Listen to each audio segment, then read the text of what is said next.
ungkapan kuadratik, fungsi kuadratik dan persamaan kuadratik.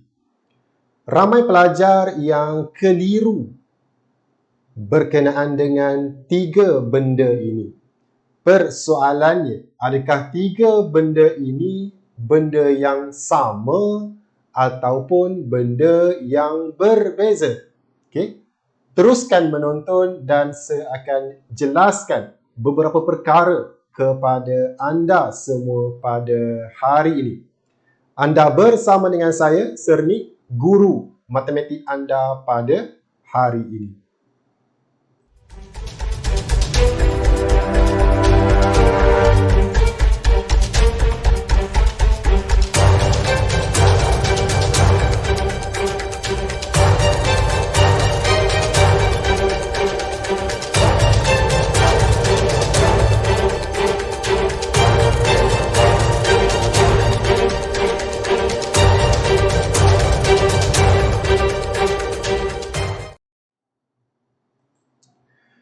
Okey, Assalamualaikum warahmatullahi wabarakatuh kepada semua pelajar yang menonton. Okey, so apa khabar anda semua pada hari ini? Okey, saya doakan anda semua sentiasa berada dalam keadaan yang baik, berada dalam keadaan yang sihat.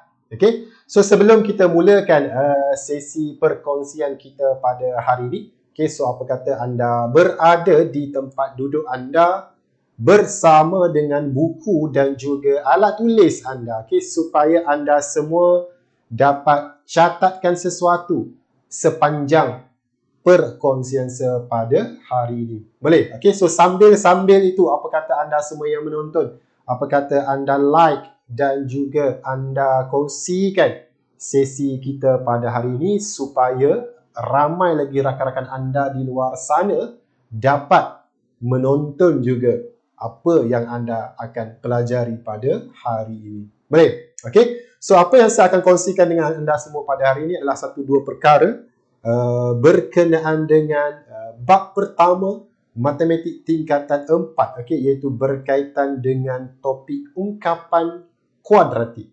Okey, berkaitan dengan topik ungkapan kuadratik. Okey, so topik ini sebenarnya agak panjang. Okey, walaupun agak panjang, saya cuba ringkaskan untuk anda faham apa sebenarnya topik ini cuba sampaikan kepada anda. Boleh? Okey, so sebelum kita masuk lebih detail, kita nak tahu dulu bagaimana rupa ungkapan kuadratik ini. Kan kenapa ungkapan ini dipanggil ungkapan kuadratik, tak dipanggil benda lain. So kita berkenalan dulu dengan benda yang namanya, yang diberi nama sebagai ungkapan kuadratik ini. Boleh? Okay, so ungkapan kuadratik ditulis sebagai, sebagai AX kuasa 2. Okay, ungkapan kuadratik ditulis sebagai AX kuasa 2 tambah dengan BX tambah dengan C. Okey, ungkapan kuadratik. Dia mesti mengandungi mungkin ketiga-tiga sebutan ini, mungkin dua sahaja, mungkin satu sahaja. Mungkin nanti kita akan tengok contoh dia. Okey. Jadi secara umumnya, secara amnya ini adalah dipanggil ungkapan kuadratik. Okey. So, kenapa dia dipanggil ungkapan kuadratik? Okey, so yang pertama, kan kenapa dia dipanggil ungkapan kuadratik? Okey, kalau anda tengok dalam ungkapan ini, dia ada 4 huruf. Ada huruf A, ada huruf B, ada huruf C dan juga ada huruf X. Betul tak? Okey, so kita bermula dengan huruf X terlebih dahulu. Okey, so ini anda take note, okey. Saya tak tulis, anda beritahu saja anda yang kena catatkan. Okey, so X ini. Okey, X ini dikenali sebagai pemboleh ubah. Ada buat nota anda, okey. So X ini dikenali sebagai pemboleh ubah. Saya tulislah. Okey, so X ini dia ada nama dia. Okey, X ini dikenali sebagai pemboleh ubah. Okey, pemboleh ubah. Okey, X itu dikenali sebagai pemboleh ubah. Dan dalam ungkapan kuadratik yang dinamakan ungkapan kuadratik itu, pemboleh ubah ini mesti ada satu sahaja. Maksud dia apa? Bukan ada bilangan, bukan bilangan dia yang satu. Huruf dia mesti menggunakan satu huruf sahaja. Dalam kes bentuk ini dia guna huruf X. Kedua-duanya huruf X. Bilangan dia memang ada dua. Yang pertama dan kat tengah tu itu bilangan. Okay? Tetapi dia mesti menggunakan huruf yang sama. Itu maksud dia. Kan? Syarat pertama bagi ungkapan kuadratik ini, pemboleh ubah dia mesti satu sahaja. Okey, boleh jadi huruf lain. Huruf P ke, Q ke, M ke, N ke, tak kisah. Dengan syarat dia mesti huruf yang sama. Tak boleh berbeza dua tu. Okey, tak boleh yang pertama P, yang kedua M. Tak boleh. Okey, dia mesti satu pemboleh ubah saja. Boleh? Itu syarat yang pertama untuk kita katakan bahawa ungkapan itu adalah ungkapan kuadratik. Okey, boleh? Yang kedua, kenapa ungkapan kuadratik itu dikatakan kuadratik? Kenapa ungkapan itu dikatakan kuadratik? Betul. Okey, so disebabkan adalah kuasa dua. Okey, disebabkan kuasa dua. Kuasa tertinggi. Okey, kuasa tertinggi bagi pemboleh ubah itu mestilah 2. Tak boleh 3, tak boleh 4 dan seterusnya tak boleh. Dia mesti paling tinggi mesti 2. 3 boleh kan? Kalau 3 boleh, tapi ungkapan tersebut kita tak panggil kuadratik, dia ada nama yang lain. Kan? Kalau 4 pun boleh, tak jadi masalah. Cuma dia tak dipanggil ungkapan kuadratik, dia panggil nama lain. Itu anda belajar kemudian. Okey? So, yang paling tinggi mesti X dia mesti kuasa 2. Pemboleh ubah tersebut mesti kuasa 2. Kuasa 1 pun ada kat sini.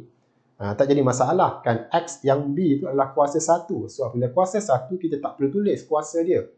Boleh? Faham? Okey. So dua syarat, dua syarat yang menentukan suatu ungkapan itu adalah ungkapan kuadratik. Yang pertama, dia mempunyai satu pemboleh ubah. Anda take note. Okey, syarat yang menentukan ungkapan tersebut adalah ungkapan kuadratik. Yang pertama, dia mesti mempunyai satu pemboleh ubah.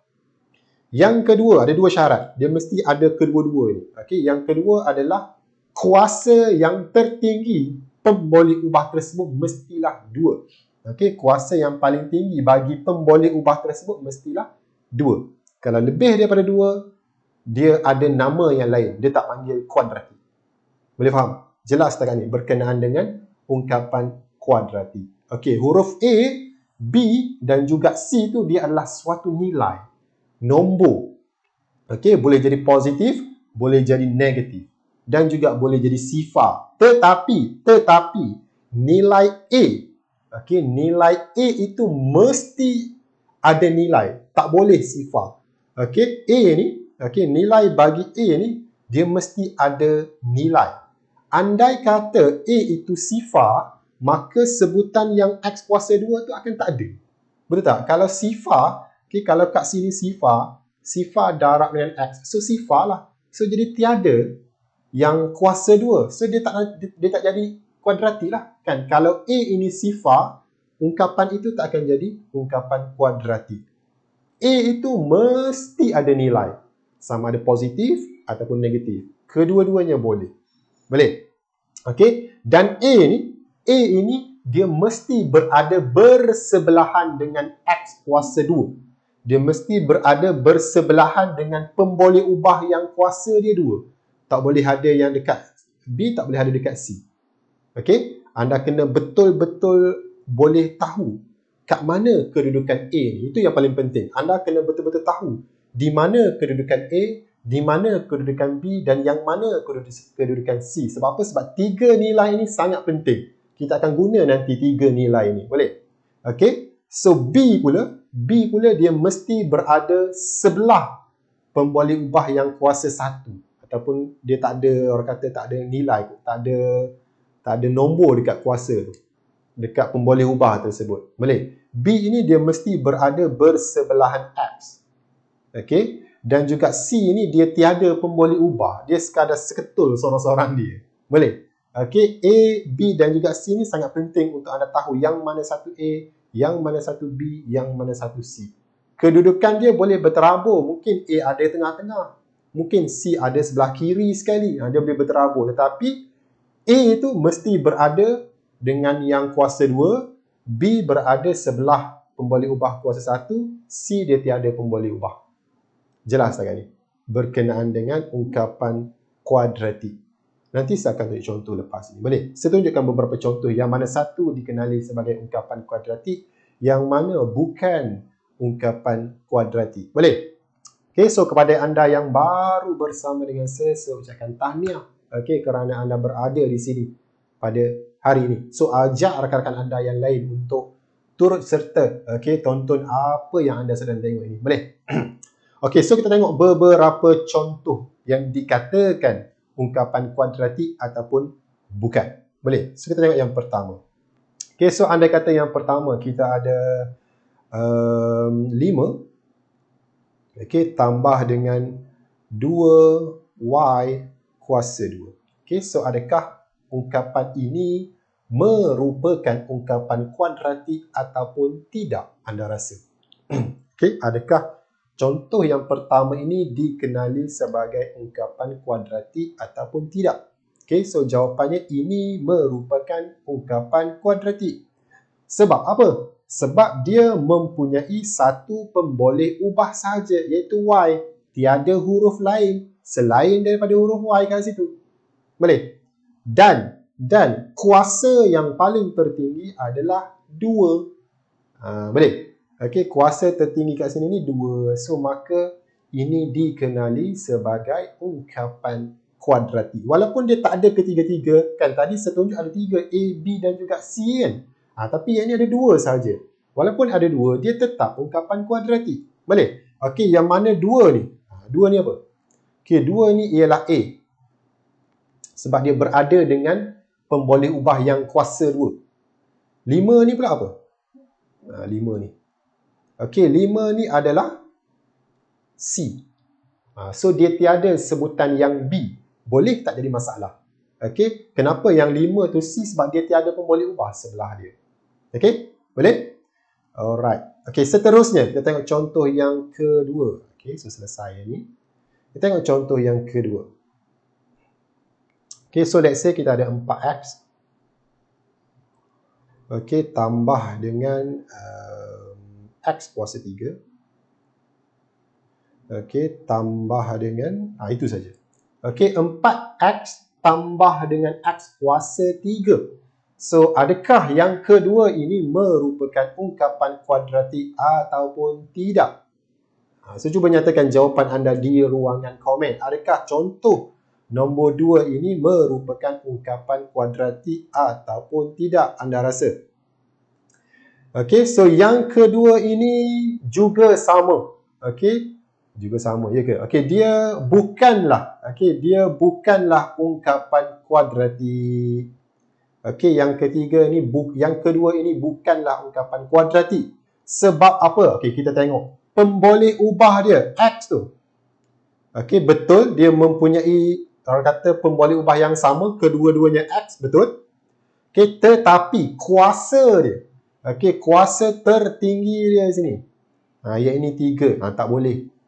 Okey, dia ada nama dia, tapi dia bukan ungkapan kuadratik, dia ungkapan lain. Yang itu anda tak belajar lagi lah. Okey, so yang kedua ini bukanlah ungkapan kuadratik. Boleh? Okey, so kita tengok contoh yang ketiga. Okey, tengok contoh yang ketiga. Contohnya kita ada 2x. Okey, tambah dengan y. Okey, tambah dengan 3 contohnya. So, adakah contoh nombor 3 ini merupakan ungkapan kuadratik ataupun tidak? Okey, so jawapannya tidak. Okey, dia bukanlah suatu ungkapan kuadratik. Yang ketiga ini pun sama. Dia bukanlah ungkapan kuadratik. Kenapa? Okey, sebab dia mempunyai 2 pemboleh ubah yang berbeza. Okey, satu pemboleh ubah dia x, satu pemboleh ubah dia y. Tak boleh. Dia mesti mempunyai satu pemboleh ubah yang sama saja. Bilangan tak apa, lebih daripada 2. Okey, bilangan dia lebih daripada 2 tak mengapa. Tapi huruf dia tu mesti huruf yang sama. Okey, boleh? Okey, So kita tengok yang keempat pula. Okey, yang keempat pula adalah contohnya kita ada 4x kuasa 2 tambah dengan 2 per x contohnya. So anda rasa-rasanya adakah ini merupakan ungkapan kuadratik ataupun tidak? Okey, contoh keempat ini. Betul, dia mempunyai satu pemboleh ubah. Yang pertama x, yang kedua pun x. Kuasa yang tertinggi pun betul, 2. So adakah ini merupakan ungkapan kuadratik ataupun tidak? Okey, so ini tidak. Okey, bukan persamaan kuadratik. Sebab apa? Sebab yang kedua tu x itu berada di bawah. Dia merupakan penyebut kepada pecahan. So dia bukanlah ungkapan kuadratik. So apabila melibatkan pecahan dan juga pemboleh ubah itu berada kat bawah. Kalau pemboleh ubah berada di sebelah, okey, tak apa, betul. Okey, tetapi pemboleh ubah itu x itu dia berada di bawah. So dia bukan ungkapan kuadratik. Boleh? So ini ada beberapa contoh yang bukan ungkapan kuadratik. Ada lagi. Itu anda kena tengok kemudian pula. Okey. So ini saya tunjukkan beberapa contoh yang mana dia bukan ungkapan kuadratik. Ada satu sahaja ungkapan kuadratik kat situ. Boleh faham? Setakat ni berkenaan dengan ungkapan kuadratik. Kita tak masuk lagi fungsi kuadratik, kita tak masuk lagi persamaan kuadratik. Boleh faham Okey. So apa pula yang dikatakan fungsi kuadratik? Kan apa pula yang dikatakan persamaan kuadratik? Okey. So kita tengok. Okey. Ungkapan kuadratik ini dia boleh diubah suai. Dia boleh kita modify sikit. Okey. So apabila kita modify dia menjadi. Okey. So let's say kita buat dia jadi fx. Okey, sama dengan ax kuasa 2, tambah dengan bx tambah dengan c. Okey, so apakah perbezaan dia kat situ? Okey, so yang kat depan ni ungkapan kuadratik, betul? Ax kuasa 2 tambah bx tambah c, macam tadi. Okey, tetapi dia ada tambahan di sebelah kiri ni. So apabila ada tambahan ni, so ini dikenali sebagai fungsi kuadratik. Okay, so apabila anda jumpa tambahan kat depan macam tu, ini dikenali sebagai fungsi kuadratik. Boleh? Fungsi kuadratik. Okay, so apabila fungsi kuadratik, dia ada benda tu kat depan. Okay, dia ada huruf, kemudian dia ada huruf lagi ada dalam kurungan. Yang mana huruf dalam kurungan ini adalah pemboleh ubah. Kalau pemboleh ubah dia y, maka dia akan jadi fy. Kalau pemboleh ubah dia p, maka dia jadi fp.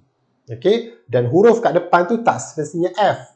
Mungkin boleh jadi H, mungkin boleh jadi M. Huruf kat depan ni. Okey, huruf kat depan ni dia tak semestinya F sahaja, dia boleh jadi huruf lain. Tetapi huruf yang berada di dalam kurungan itu dia mesti huruf pemboleh ubah. Boleh? Okey. So apabila ada dua huruf kat depan macam tu, itu dikenali sebagai fungsi kuadratik. Okey, kemudian yang kedua, persamaan kuadratik pula macam mana?